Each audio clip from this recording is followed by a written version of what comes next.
Hi, everyone. Thank you very much. Sorry for the delay. Thank you very much for making the session. I know that I'm the last session before the happy hour, so congrats, kudos on you. For today, we're going to be looking at how to scale live services for your games on the cloud.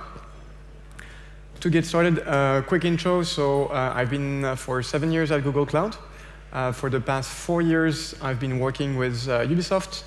And I also give 20% of my time working with startups to help CTO and CEO basically tackle any challenges they have on technology and also business-wise. To get to know everyone a bit better, maybe, quick show of hands, who uses GCP, Google Cloud Platform here? OK, a couple of hands. Anyone using GKE, Google Kubernetes Engine?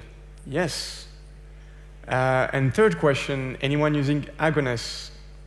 Oh, nice. Kudos. Cool. So today, what are we going to do? We're going to basically look at a couple of things. The first thing that we're going to be doing is looking at the foundations. The goal really of this presentation is to give you options to help you understand what are the pillars when you want to create your game live services on the cloud, and also all the right questions to be able to answer when you have your specific games constraints in hand, to know what will be the best option for each pillar to use. We'll be looking for each pillar at how can you scale properly, scaling in terms, of course, of size, but also ensuring that performance and cost stay accounted for. And at the end, I want to keep some time for Q&A, because I think in this kind of topics, while we really try to architect things, it's always important to have your say and have your own constraints spoken. So let's get started. The first thing that is going to be very important and will guide us towards this journey of trying to create the best architecture is really to focus on one thing, which is the player experience. In the end, what we want is to deliver to any player anywhere on the globe, no matter how many people are playing your game, we want to deliver for them an excellent experience. What this actually means is that you're going to have to be very careful about three things. The first one is going to be network latency. This is, of course, pretty obvious to say, but depending on where the people will be, there can be in spotty places where the latency is not ideal, where the conditions are not perfect. But it's not only internet latency that we need to have in mind, it's also how the overall latency that will be perceived by the gamer, depending on how well the game server is performing, depending if the databases is getting hammered by other players, all those will add to the perceived latency for the gamer. The second thing that we need to be very careful about is reliability. When you enter a game session, when you start playing with your friends, there's nothing more frustrating than having this session cut or die on your hands.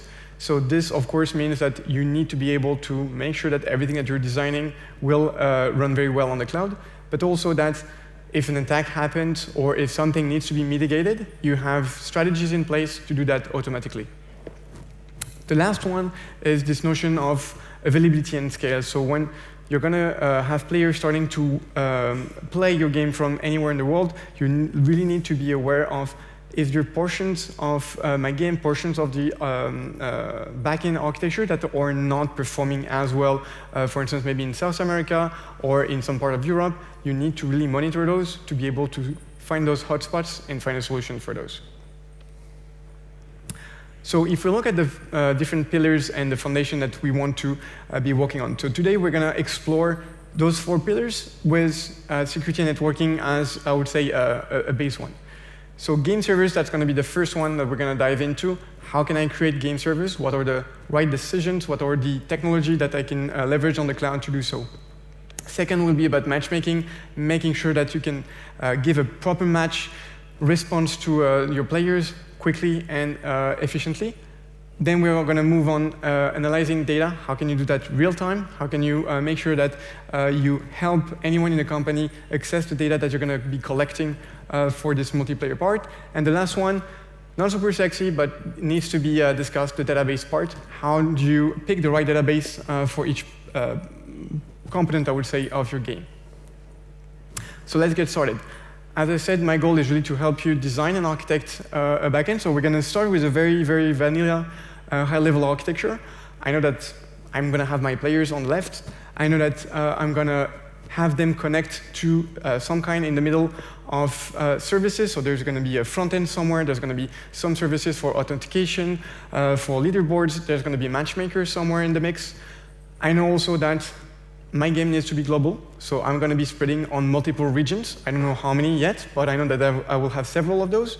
I've already made one assumption, is that I will have game servers running in different regions, but I will have a central game services region.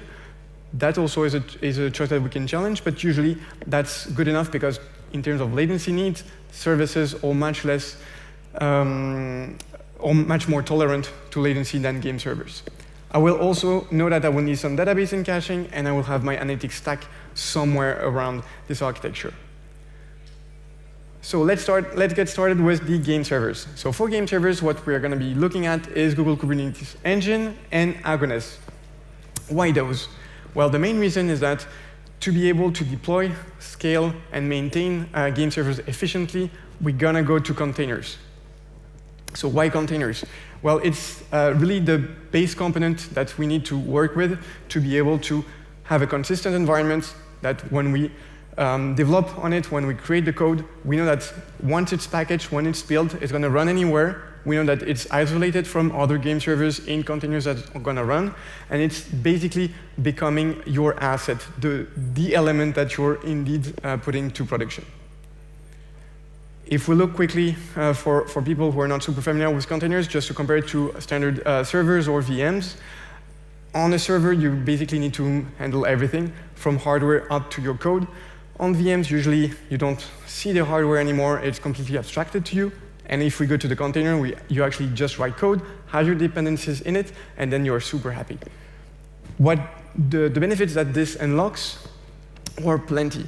The first thing is that basically the container becomes really an artifact. So this is what you're going to version. This is what you're going to push into your repository. And this will allow you to guarantee the portability of this container and the immutability. So you know that if the container was tested, load tested, for instance, and you know that it performed well, if you take the exact same version, you put it on another server of production, it will run the same way, okay? That's really important. The other thing that it's going to allow you to do is very quickly iterate, because you're not going to have to piece everything and have very complex build pipelines. It is just about building a container and then pushing it as an asset as a whole into your repo. Now that we have containers, we know that basically in our games, it's not going to be a single container. It's not going to be a couple of containers. It's going to be hundreds, if not thousands of containers. So we need a way to orchestrate all that to manage it at scale. To do that, we're going to use Kubernetes. So Kubernetes is really a framework that is open source that has become the standard for orchestrating containers.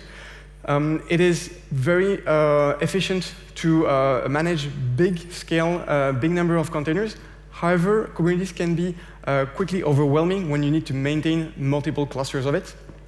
So to help you with that, we created GKE, Google Kubernetes Engine. Basically, if we want to summarize it, it is Kubernetes clusters managed by Google for you.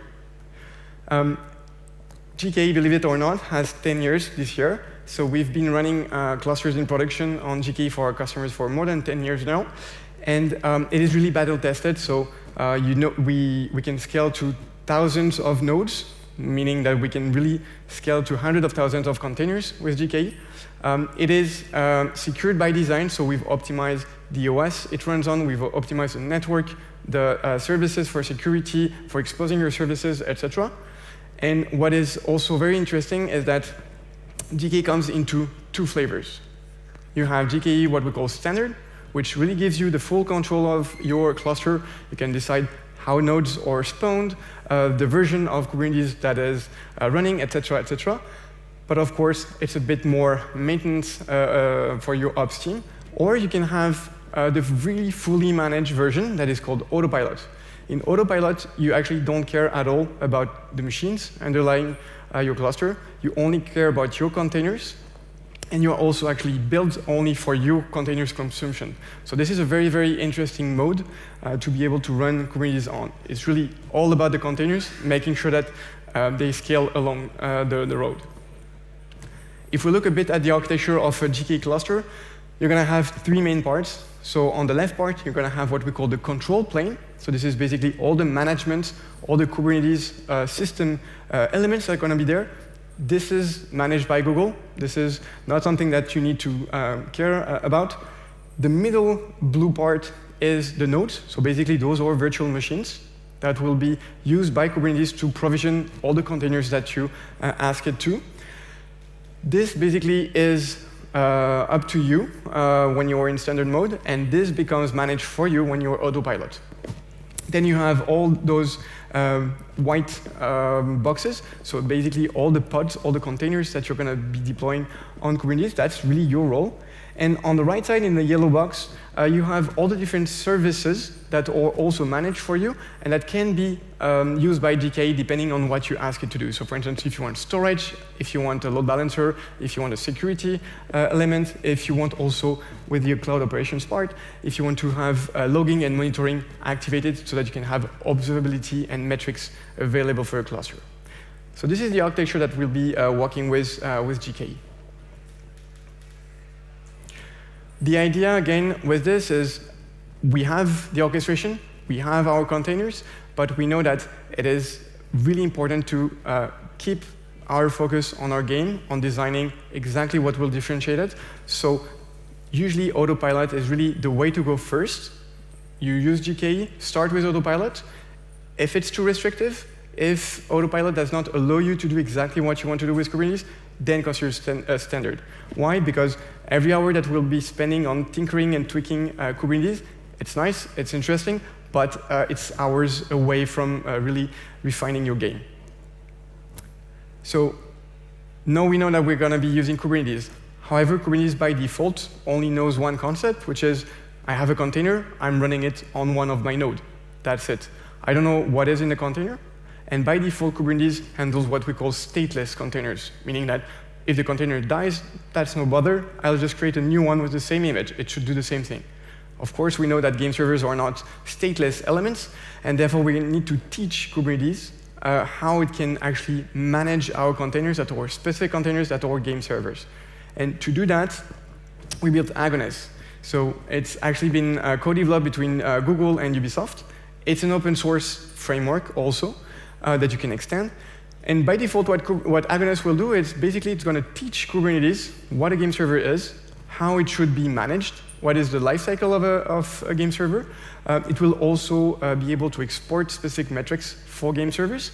And by default, Agoness is completely agnostic in terms of engine. So you could really use any engine. It does not really care about what is running inside the container. And in the end, what this means is that when you're going to be having your GKE cluster, you're going to have an Agoness controller that will be able to manage what we call fleet, which will be groups of game servers you will deploy. And rather than telling Kubernetes, well, deploy me this container X amount of times, you're going to say, actually, you're going to deploy a fleet of game servers X amount of time. And those are going to be bound by the new rules that you've created in terms of how can you create and kill a game server. So far, so good. We know that for the game server pillar, we're going to be able to use Kubernetes. We're going to have to container things. And basically, the only thing that remains is scratching your head on, OK, today I have my game server with my code in it. I just need to make it as a container, and then I will be able to ship it to game servers. So let's go back to the architecture. On the vanilla architecture, what I can now do is I can change a bit here the two sections, and I can say that per region where I will need game servers, I will have GKE clusters with an S for a couple of reasons. But basically, I know that I will have at least one cluster per region. I've put an S here because depending on the complexity of your game, you might want to split game servers into different clusters. That can be, for instance, if you have game servers that are very different from one another, where a user can jump from one game server to another depending on what it's doing in the game. You might want to split those clusters because they might run on different type of VMs, things like that. It can be also to provide different quality of service to your gamers. So for instance, non-paying gamers will be on clusters that are cheaper, less performant, and people that are paying or have a subscription can be on more performant clusters. So let's continue. Matchmaking now. For matchmaking, we're going to be using something that is called OpenMatch. And to go back to why matchmaking is a pillar of your backend architecture, well, the truth is that matchmaking is basically a complex problem. It's like solving an equation with a lot of parameters and very limited amount of time to find a solution. That's the first issue. The second issue is that matchmaking, when you start to scale the complexity, the number of parameters that you need to take into account, and the number of players, and the number of sessions that you want to find, it can very, very quickly become very costly in terms of compute and in terms of dollars. So finding a good framework that will scale properly for you and allow you, again, to focus on only the logic of your game and not the logic of creating, I would say, complex problems is going to be key. So OpenMatch was created with Unity. And the idea with OpenMatch is to be able, basically, to have an open source framework for matchmaking that will be flexible enough to adapt to various strategies in terms of matchmaking, so different rules for matchmaking. It must be able to scale to millions, if not tens of millions of players.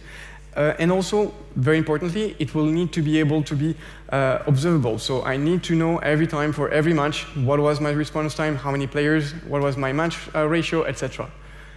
To do that, OpenMatch, exactly like Agones, can be deployed on top of Kubernetes, so that basically the scaling part is done by GKE. And in OpenMatch, you have the framework that will help you create your matchmaking logic. If we look a bit at how it works. So on OpenMatch, basically, I will have a front end, a back end, a state store, a query mechanism, the match function. So the match function is really what you will be spending time trying to refine, to really tweak, and find the perfect function for you. And on my side, I have my machine clusters with my dedicated game servers running on Agones, and I have my director ready here to be able to give me a server at the end. So if we get started, I'm a user, I want to play a session. I'm going through the game front end to the front end and saying, well, I'm entering a ticket. In this ticket, there will be all the data necessary to basically identify me. So on this part, I'm already authenticated in the game, and everything from my IP, my country, the type of device I'm using to connect, my latency, etc., all those aspects, but also what type of game I want to play, which characters I've selected, my level, etc. All those elements will be added in the ticket and stored in the state store on Redis. And then the director on its side will start to create profiles of the game that it needs to build. To do that, it will send a request to the backend. The backend will go to the match function, depending on the game mode, select the function. It needs to basically gather all the right type of users. And then with the query element, it will query the state store to find between all the tickets that has been registered by all the users that want to play a session, which one should be picked. And we will send that back via the backend to the director. So that's the first part. That happens very often, very quickly. And the job of the director, basically, is really to make sure that you have like a tick and that your game sessions are getting basically created as we go. The second part of OpenMatch is how then do I assign one of my game servers that has been provisioned to this session. So to do that, same logic, the director is going to start things. It's going to go into your machine cluster or clusters, if you have multiple, and it will basically try to find, based on the session that it's creating, the right game server that is available. For that, it will discuss with Agones and ask for an available game server of the right type. It will then go back to the backend. The backend will go and update in the state store for all the users for this session, which game server has been attributed to them with info to connect, so such as IP, port. And then it will also send that back to the game front end. And depending on the logic of the game, usually this will end up in the game client so that every client can connect directly to the game server. So that's what OpenMatch does. And it does that very often at a very big scale. And the idea in the end is that for you, the key thing is really to make sure that the match function here can really distill the right level of experience for your gamers. So if we go back to the architecture, now we can update the upper portion. And what we know here, again, as I said in the beginning, I'm going to have only one cluster for services, and I'm going to put everything there. I know that Matchmaker will be OpenMatch. I will have extra game services also as containers in the same cluster, and I'll have also my game front end over there. So far, so good. Let's continue to the third pillar. So we were very focused on game server, matchmaking services, and now what we're going to have a look at is, sure, all that is very, very nice. It's going to scale well. However, it's going to generate a lot of data points that I need to be able to look at and to query and to explore. To do that, I'm going to use three main elements. I'm going to use BigQuery for storing this data, PubSub for ingestion, Dataflow for transformation and processing. For this section, I've tried and simplify things because this gets a bit technical. I'm going to first go on the ingestion part, and then I will zoom out a bit and we'll look at the full architecture of the analytics part. So as I said, I'm going to have services, servers, clients creating data and generating a lot of data live. Everything is going to be pushed to PubSub. PubSub is an event hub, basically. It is a serverless service, meaning that you do not have clusters, such as GK, to manage. You do not have a notion of sharding, replicating data. All that is done for you. You only have an endpoint. And the beauty of it, it's a global one. So you don't need to tell game servers in Asia, go to the Asian endpoint, in Europe, the European endpoint. You have a single endpoint worldwide, and everyone is writing there. PubSub will collect all that, and will be able then to pass it on to Dataflow. Dataflow is a processing, real-time processing engine that is based on Apache Beam. And the beauty of Dataflow is that it is directly integrated with PubSub, so there's nothing to do, no special wiring to be there. You simply say to Dataflow, listen from this PubSub, and it will start flowing all the messages. PubSub and Dataflow are services that can scale very, very well. PubSub, for instance, is used by Spotify for every play, pause, next track that you're using, basically to understand exactly what's happening on the platform. So it can really scale to millions and billions of events, and you don't need to do anything. So that's, again, the notion of no matter if your game is only a couple of people testing it in alpha, or if it's going on a worldwide launch with millions of players, you don't need to do anything with PubSub. The other important thing, because I mentioned that with scale, there's the performance, but there's also the cost. With PubSub, you're going to be paying for the amount of data that is flowing through it. So again, if you want to optimize things, make sure that you write small messages, that you only gather the data that you actually need. On Dataflow, what you're going to be able to do is basically start processing and enriching the data. To do that, in Dataflow, you can, in real time, connect to external services. So you could call some backend game logic to say, well, can I check if this weird set of events happening is not basically cheating from a player? Or I can also say, I want to call a machine learning model to check if this pattern is not something also that I've caught already, and that shows that there's a big issue ongoing in terms of congestion, etc. So with PubSub and Dataflow, at the end, you have your events that were already pre-processed, and then the next step is really to routing them for whatever their use will be. So you can route them to an alerting system. You can route them to a third-party service, like it can basically create messages in any chat service to say, well, be careful, there's something that you need to have a look at. It can simply also end up in a logging system to be consumed later on. Or, and that's what we're going to explore next, you can basically put it in a data warehouse where you know that this data is going to be explored a bit further. So that was the data ingestion part. And now we're going to move on to the overall architecture for analytics. So it's a bit different, but actually it's exactly what we saw before. So we're going to have your game clients and then the game server and services fleet that will be starting to generate events. Here on the right side, I have real-time events. I didn't mention it earlier, but you can also have cold events. So you could, for instance, periodically, every hour, every minute, you could also extract a log file from those servers, and then you can do the same way, basically use Dataflow to process those elements. So on the right side, you have PubSub. On the left side, you simply have object storage.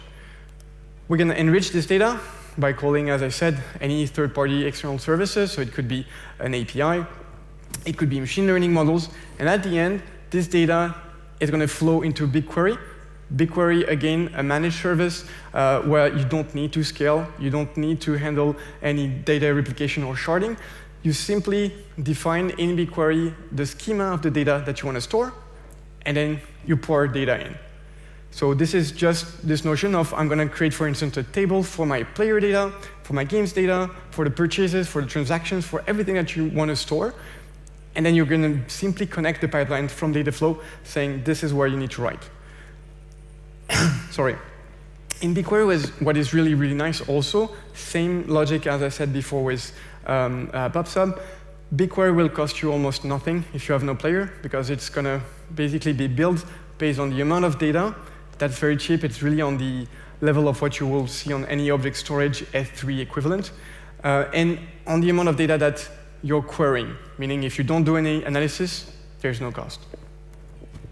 And in BigQuery, what you can also do is have some analysts create direct models. So you can have very complex, very powerful ML model outside, but you can also have directly into the database linear regression, usually models. For instance, if you want to have a quick prediction of players that are going to churn, or if you want to have a good prediction of what is the expected spend that the player will have, you can also have that directly into your data store. So this is already a pretty nice setup. And if you want to continue, what you can do is use identity and access management to define who in the company will have access to this data. The idea being that usually two types of people need access to this data, and in many cases it can be complex. Here it is not. The data will be central, only in BigQuery, and then for data analysts that are more business-oriented, they can connect any notion of dashboarding. It can be Looker, it can be Tableau, it can be whatever you want, that directly connects to BigQuery and will be able to produce dashboarding. For people that are more scientists, data scientists, for the people, for instance, who will need to create and update the models that we have on the right, those people can use notebooks, can use different solutions to also directly connect to BigQuery. No need to extract the data. It's still always in the single place, the source of truth. So when you have the whole setup here, you're really able to basically absorb, analyze in real time any amount of data. The whole architecture that we have here, everything is able to scale autonomously. And then you can even go a bit further. So that's a small parenthesis, but very important. Right now, we're talking about live services game. We've been talking mostly about telemetry data, so live data feeds coming from what is running the game. But the truth is that in many companies, being able to link that and have a cross-analysis with the marketing data and the revenue data, so really knowing from when you buy the ad, get your user to start playing your game, understanding how the game is played up until if there's a purchase mechanism, how purchases are made. This is really key, because this is really where you start to see the value and understand the full life cycle of your customer and your gamer journey. So at the end, the idea at the end is really this, is to have BigQuery and the data warehouse that I saw in the previous slide, right smack in the middle, and be able to provide this data to anyone in the company with the right level of access. Very, very easy way to query it. All the necessary tooling to enrich and observe the data, and also be able to have the right level of security and trust so that we know exactly what is happening with this data that is quite precious. So this is the unified I would say data architecture for the analytics part.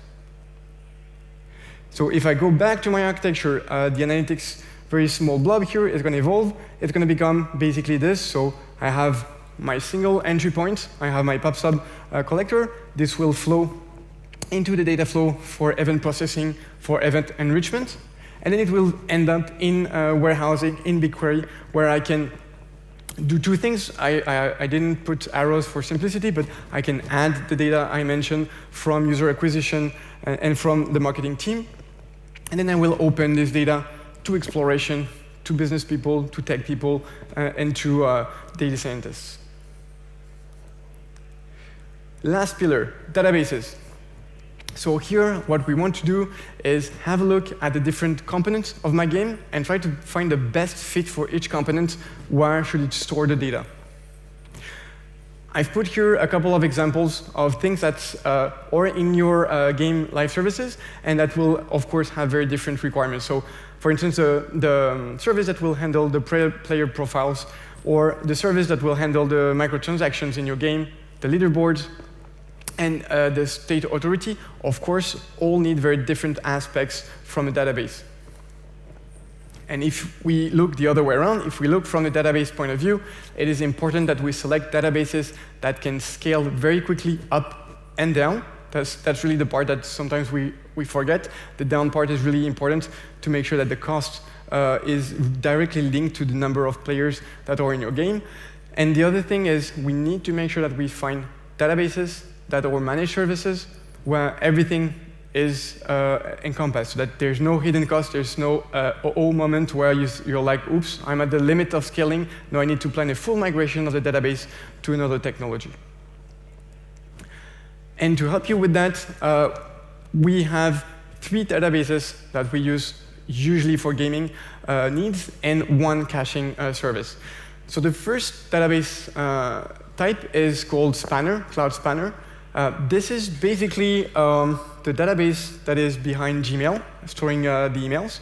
So the idea with Spanner is basically we like SQL databases. We like very much databases that can do transactions, but we hate the way they scale. So we try to design a database that would be a transactional database, but that will scale like a NoSQL database, so almost unlimited scaling. The idea with Spanner is that you can have a reliability level up to 5 nines, and at the same time have 10 of milliseconds in terms of latency when you want to validate a transaction, even if it's a global database for your game. So a big game that is global and that needs to have global consistency of a transaction. So it can be for the game state, it can be for a microtransaction inside the game. But at the end, what you have is a single instance of database that can scale up and down and can guarantee you this external predictability. The second type is Bigtable. So here we are on the NoSQL release space.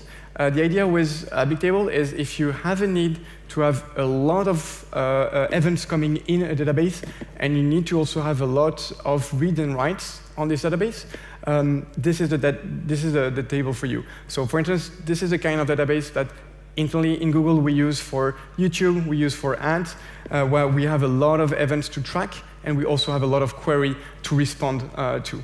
So it can be, for instance, for the player status. It can be to enrich events happening in the game. This is a perfect fit.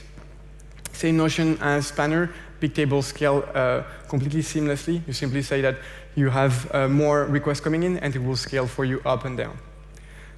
The third type is Firestore. So Firestore is a NoSQL database also, but very different from Bigtable. Firestore is a document-oriented database. So if you want to compare it to something like Mongo, this is a close fit. And Firestore is very, very nice because it has a couple of features that will help you very, very much. The first one is that it has an offline mode. So if you have a mobile game that needs to be able to have an offline version of the database so that the game can run disconnected, that's very nice. And automatically, when connectivity comes back, it will replicate the data that has changed locally on the device. The second thing is that it is also purpose-built for chat, so it really has this notion of event-driven databases, where every time a document is modified, I can have listeners on a different device basically asking for updates of the database and automatically registering that. So for chat, it's really a breather. The last thing to mention is Memory Store. So Memory Store is basically managed Redis for you, where you can have a caching environment ready. It can be for leaderboards. It can be to accelerate certain service that needs very, very low read latency. So if I go back once more to my architecture, I can now update my database and caching. And usually what I will find in my game, again, it's really dependent on the complexity of the game, on the number of services. I will usually find a mix of the different elements. So here, I've selected to only have one Spanner database for all the transactions happening in the game. I want to have a Firestore database for my store. and I want to have caching to speed up some services.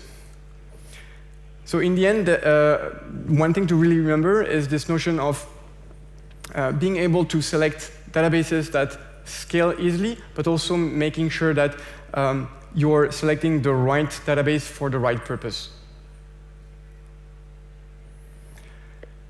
And finally, we're going to have a look at security and networking a bit more. So we've went through the different pillars. And now what we're going to be looking at is how can I also make sure that my game is really fast in terms of latency? How can I select the proper regions, for instance, to run my game servers? And how can I mitigate the risk of attack on the different services and servers that I will deploy? So the first thing to know about GCP is that when you route something, so basically when you try to access something on GCP, it does not behave the same way it behaves on AWS and Azure by default. So on other cloud providers, if you're a player in, for instance, Spain, and you want to reach a game server in England, you will basically be going through the internet up to England, and then at the closest point of entry on the network of AWS, you will jump on a game server, same thing backwards. On GCP, it's completely different. You're actually going to enter our own network directly here in Spain. You will be traveling on our backbone up to England, gaining access to the game server, and coming back. This basically changes two big things. The first is that, well, predictability is very, very hard in the first model because you don't know exactly how internet is going to react, how many hops are you going to go to. And the second is, of course, the quality. So the latency that you're going to get is going to be higher, and you're going to have more packet loss. So that's one thing that is usually very quickly perceived by the gaming companies that run on GCP, is how predictable and how fast the latency is from the different part of the globes. And then if you look at the locations where we have data centers, what we call regions here on this map, so all the big blue dots, those are all regions that we have around the globe where you can provision game servers and game services. With what I said before with networking, plus the fact that all the blue lines that you're seeing here, or the backbone I mentioned that connect everything and go all around the globe, it's going to basically become very interesting to, based on where your players are, to really react and say, well, no, I see that I have maybe a pocket of players playing here in Asia. I don't have a region yet for my game servers in Asia, and I'm going to select the best one depending on the latency that I want to get in my game to have the players. So this is really the kind of data points and maps that are super useful, because as your game will evolve, as your player community will evolve, you're going to be able to come back and refine the architecture as you go.